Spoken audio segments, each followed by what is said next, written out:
The notification lit up my phone at 2 a.m., jarring me from sleep. My sister was calling, which was strange. Diane never called past 9. Helen, get on Facebook. Now. Her voice was tight with panic. What? Diane, it's the middle of the night. Just do it. Oh God, I'm going to kill him. I'm actually going to kill him. I fumbled for my laptop, still groggy.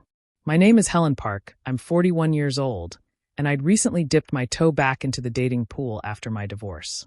It wasn't going great, but it was my journey. My private journey. Or so I thought. The Facebook post had already been shared 847 times. My nephew Brandon, my sister's 19-year-old son, had tagged me and half our family in what could only be described as a digital assassination. My aunt is catfishing men, and it's hilarious, the post began, followed by screenshots from my dating profile. But not just any screenshots, edited ones. My simple, I enjoy traveling became, I own properties in 5 countries. My, I work in finance became, I'm a millionaire investment banker. Every modest statement I'd made had been inflated to absurd proportions. Look at desperate Aunt Helen pretending to be rich, his commentary continued. She drives a 2015 Honda, but tells men she has a Lamborghini. She lives in a 1-bedroom apartment, but claims she owns a mansion. Middle-aged women are wild. The comments were pouring in. Laughing emojis. Cruel jokes. People I'd known for years mocking me. And there, at 11:47 p.m., my mother had commented, Helen, is this true? How embarrassing. I sat in my bed, laptop warming my legs, feeling like I'd been punched in the stomach. Brandon and I had always been close. I'd helped pay for his SAT prep courses, driven him to college tours, celebrated when he got into MIT on a full scholarship. This was how he repaid me? But then I looked closer at the screenshots. Something was off. Brandon had posted full desktop screenshots, not just the dating app. And there, in the browser tabs at the top of the image, were things that made my blood run cold. Wells Fargo. Transfer complete $8,500. How to hide PayPal transactions. Penalty for wire fraud under $25K. VPN for banking, anonymous. My phone rang. Diane again. Helen, I'm so sorry. I don't know what's gotten into him. He's been acting strange lately, secretive, defensive. And now this. Diane, I said slowly, look at the screenshots again. Look at the browser tabs. Silence. Then, oh my God. Has Brandon mentioned anything about money troubles? Anything about his scholarship? He said everything was fine. His tuition is covered. But he has been buying a lot of expensive things lately. New gaming computer, designer clothes. He said he got a part-time job. I was already pulling up my banking app. 3 unauthorized transactions over the past month. All small amounts I hadn't noticed. $200 here, $150 there. All transferred to a PayPal account I didn't recognize. Diane, I think Brandon has been stealing from me. And possibly others. The next morning, I did 3 things. First, I reported the fraudulent transactions to my bank. Second, I took detailed screenshots of Brandon's post, making sure to capture those incriminating browser tabs. And third, I called my friend Marcus, who worked in cybersecurity. Those tabs aren't just suspicious, Marcus said after reviewing everything. They're evidence. The timestamp on the Wells Fargo tab shows a completed transfer at 11:32 p.m. The amount doesn't match any legitimate transfer from his known accounts. This kid basically posted evidence of wire fraud on Facebook while trying to humiliate you. What should I do? File a report with the FBI's Internet Crime Complaint Center. This is interstate wire fraud if he's hacking accounts across state lines. And Helen? Save everything.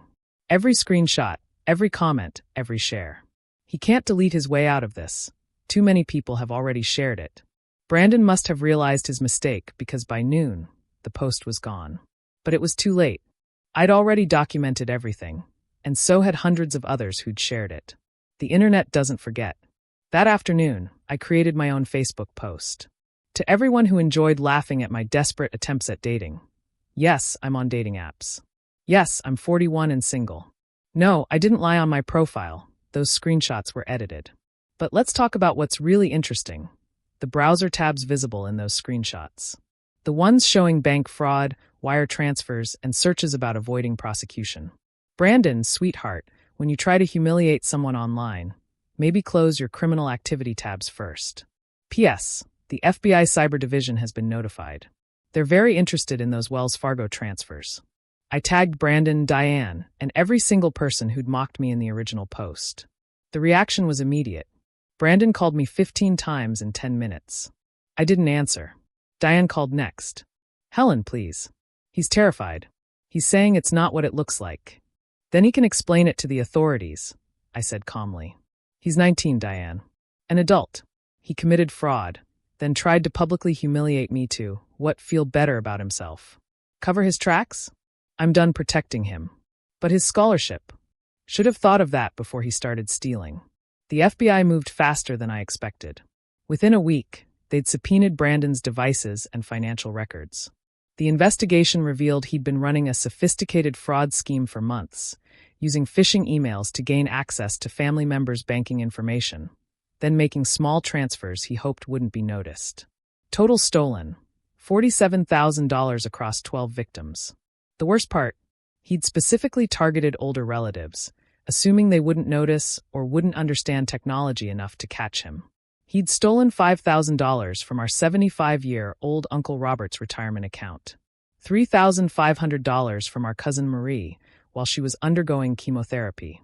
But the ultimate irony was that he'd been caught because he couldn't resist bullying me online. His need to humiliate his pathetic aunt had exposed his entire criminal enterprise. MIT was notified of the investigation. His full scholarship, worth over $200,000, was revoked immediately. The letter was brutal in its simplicity. MIT maintains a zero-tolerance policy regarding criminal activity and ethical violations. Your admission and scholarship are hereby withdrawn, effective immediately. Brandon was arrested 2 weeks after his viral post. The local news picked up the story. MIT student's cyberbullying backfires, exposes wire fraud scheme. They used his MIT acceptance photo, him in a suit, smiling proudly, holding his acceptance letter. The contrast with his mugshot was stark. Diane begged me to help him, to speak to the prosecutors, to make this go away. He was stressed about money, she pleaded. The scholarship covered tuition but not living expenses. He was too proud to ask for help. So he stole instead? I interrupted. And then tried to destroy my reputation for fun? Diane, he called me desperate. He said I was catfishing men. He turned my entire family against me for entertainment, while sitting on $47,000 in stolen money. He's just a kid. He's an adult who committed multiple felonies. And he didn't just steal money, Diane. He stole Uncle Robert's sense of security, Marie's peace of mind during cancer treatment, my privacy and dignity. You can't put a price on that. The trial was swift. With the evidence Brandon had accidentally provided in his own screenshot, plus the digital trail the FBI uncovered, his lawyer advised him to take a plea deal. 3 years in federal prison. Full restitution to all victims. 10 years probation with no access to financial systems. The judge was particularly harsh during sentencing. Mr. Park, you had every advantage. A brilliant mind, a full scholarship to one of the world's best universities, a family that supported you. Instead of using your talents legitimately, you chose to steal from those who loved you most. Worse, you publicly mocked one of your victims while committing these crimes. This shows a callousness that's deeply concerning in someone so young. Brandon tried to apologize to me before they let him away. Aunt Helen, I'm sorry. I was jealous. You had your life together after the divorce, and I was failing, and I had my life together? I laughed bitterly. Brandon, I cry myself to sleep half the nights. I've been on 17 first dates that went nowhere. I live paycheck to paycheck. The only difference between us is that I face my struggles honestly instead of stealing from family and cruel public humiliation. He had nothing to say to that. The aftermath was complicated. The family split into camps, those who thought I should have handled it privately, and those who understood that Brandon had crossed every line. My mother barely spoke to me for months, convinced I'd ruined his future. He ruined his own future, Mom, I told her. I just refused to be his victim quietly. But there were unexpected positives. My dating profile, now genuinely public thanks to Brandon's post, actually got me several messages from men who appreciated my honesty and found the whole situation showed strength. Anyone who can handle public humiliation with that much grace is someone worth knowing, one message read. That turned into coffee, then dinner, then a year of the healthiest relationship I'd ever had. Uncle Robert sent me a card. Thank you for standing up to him. I was too embarrassed to report the theft. You gave us all justice. Marie called from her hospital bed. I knew something was wrong with my accounts, but I thought it was chemo brain. Thank you for catching him. The other victims, cousins, family friends, even 2 of Brandon's high school teachers, all reached out with similar sentiments. He'd made everyone feel stupid, ashamed they'd been tricked by a teenager. My public stand had given them permission to admit they'd been victimized too. Diane eventually came around, especially after visiting Brandon in prison and hearing him brag to another inmate about his idiot family being easy marks. He's not the boy I raised, she said, crying in my kitchen. Or maybe he is, and I just didn't want to see it. He made choices, I said, pouring her tea. Bad ones. But he's young. Maybe this will teach him what MIT couldn't. That actions have consequences. It's been 2 years now. Brandon is still in prison, working in the library, reportedly taking correspondence courses in ethics and philosophy. He writes me letters sometimes. I don't answer, but I don't throw them away either. Maybe someday I'll be ready to forgive. Not today. My dating life? Actually pretty good. Turns out being publicly humiliated and responding with dignity is attractive to the right kind of people. I'm seeing someone now, a fellow divorcee who saw the viral post and reached out to say he admired how I handled it. Plus, he added on our first date, anyone whose nephew accidentally exposes his own federal crimes while trying to embarrass her clearly has karma on her side. The FBI agent who handled the case told me something that stuck. You know what's funny? If he'd just kept his mouth shut and his tabs closed, he might never have been caught. But criminals always get cocky. They always think they're smarter than everyone else. His need to humiliate you was his downfall. I think about that sometimes. How Brandon's cruelty became his confession. How his attempt to shame me revealed his own shame. How the screenshots meant to destroy my dignity instead destroyed his future. There's a lesson there about hubris, about the danger of throwing stones in glass houses. But mostly, there's a reminder that sometimes the best response to someone trying to tear you down is simply to stand back and let them expose themselves. Brandon wanted to show the world how pathetic I was. Instead, he showed them exactly who he was.